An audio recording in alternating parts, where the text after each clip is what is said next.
Welcome back to the channel, guys. It's Arthur here from Draft Media, here to talk about Ousmane Dieng, the French point forward playing for the New Zealand Breakers.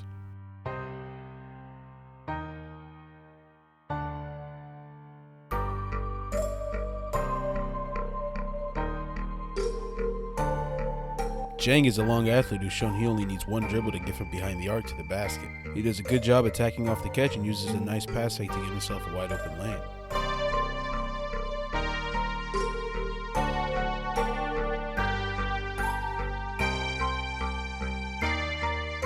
But despite being 6'10", his inability to play above the rim has really hindered his game as a finisher. He does a good job at getting downhill, but his 216-pound frame really causes him to shy away from contact.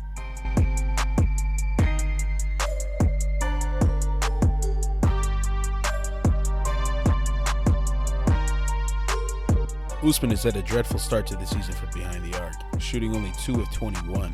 The 2 makes came in the same game, and since then he's been unable to get anything going.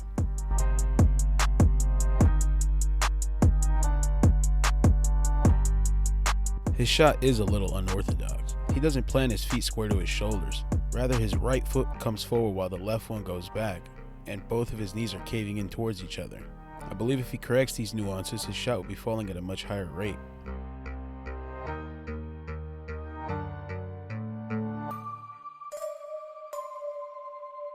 Despite his shot not falling, his teammates sure do look for him in catch-and-shoot situations. But if his shot isn't falling and he's unable to consistently finish inside, how can he benefit the team offensively without the ball in his hands? Because in his current state, he's been a spacing killer and an unwilling cutter.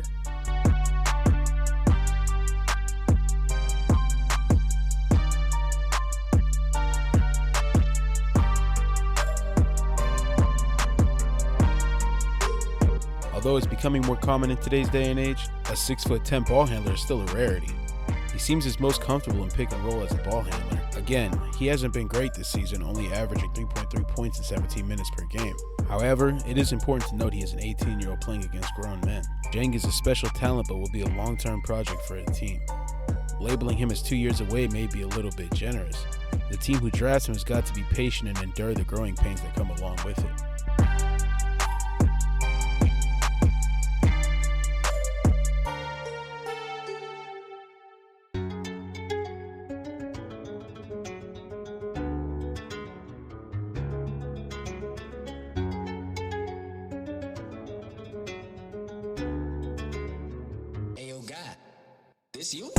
Dieng has shown some real passing potential despite his 0.8 assists per game average.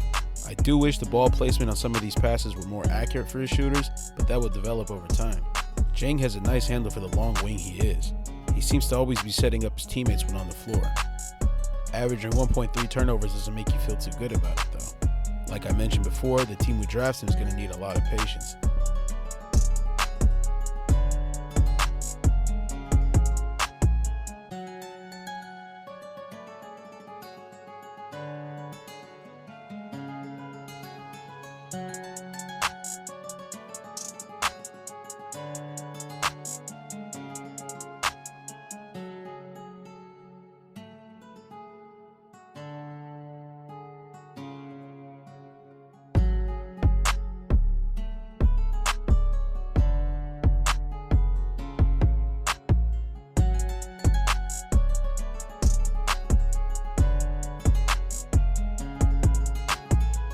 If it wasn't for his defensive potential, I'm not sure we'd be talking about Dieng as a potential lottery pick or as a first-round pick at all. There's a lot to like about his defense. He moves very well laterally, and his 7-foot wingspan projects him to be a multi-position defender at the next level. Once he's able to add on some mass, I don't see any reason why he wouldn't be able to guard 1 through 5. And his current level of defense is very impressive given the circumstances. Like I mentioned before, he's competing against grown men. He understands how to use angles, and his long wingspan makes it easy for him to contest shots.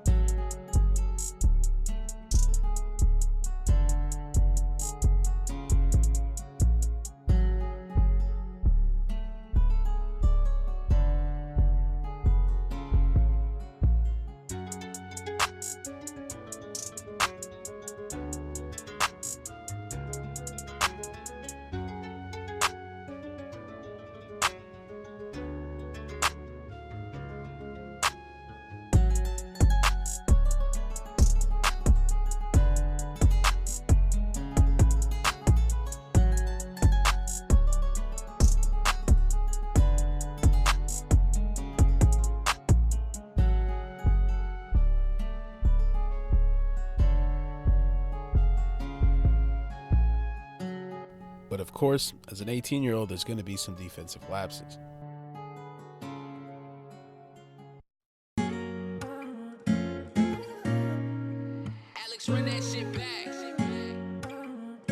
Most of the time, there's simple miscommunications like this. Number 2 is setting a pin down on Dieng. Hassan recognizes this and is telling Dieng to switch. Dieng completely butchers the play as they both follow along the shooter, leaving the screener wide open for an easy dunk.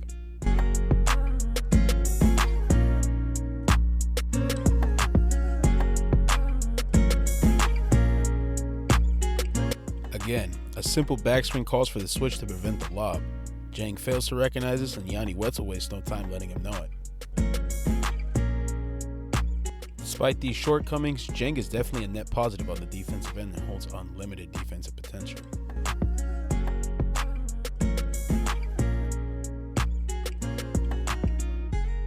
And to quickly wrap this thing up, Dieng's rebounding is not where it needs to be. His thin frame definitely has a role in that, but he does need to learn how to box out effectively, as we saw in the first clip.